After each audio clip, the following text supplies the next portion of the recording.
Okay, today's project is to replace the side light bulb on the Mk1 Audi TT. That's the one that looks like this at the front. The side light is in with that main bulb there. It's not, there are two little older ones, projector looking ones. It's not those, it's this one. First of all, we need to remove this cover that's around the water container, which is this screw here. So we'll take that off and then have another look at what's underneath.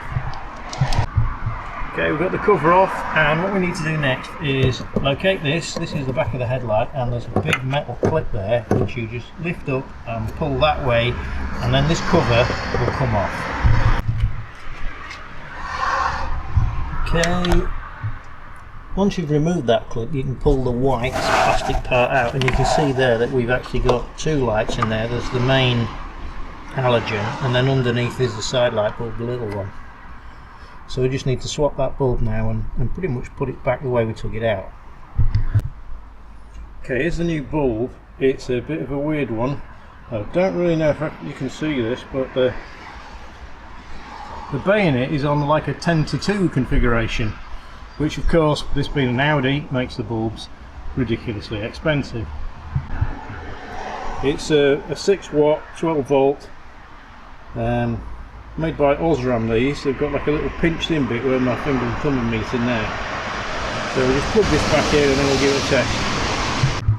Okay, so we're testing it now. That's the other good one, so you can see which light it's supposed to be in, and you can see the new one is working. So now we just have to plug that white plastic thing back where it came from and put the cover back on.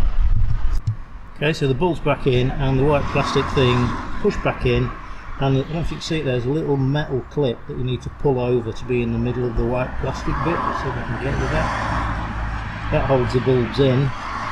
So it's just a matter of refitting the cover, which has got two plastic tangs which go towards the wing, and then the other bit is fitted down with the clip, which I'll do now. Okay, so the black plastic cover is now on, and again there's a spring clip there to hold it in place, and the two tangs go in that way towards the wing, fit in little holes. That's nice and tight. So the only thing left to do is refit the cover that goes around the water bottle, put the screw in, and job done.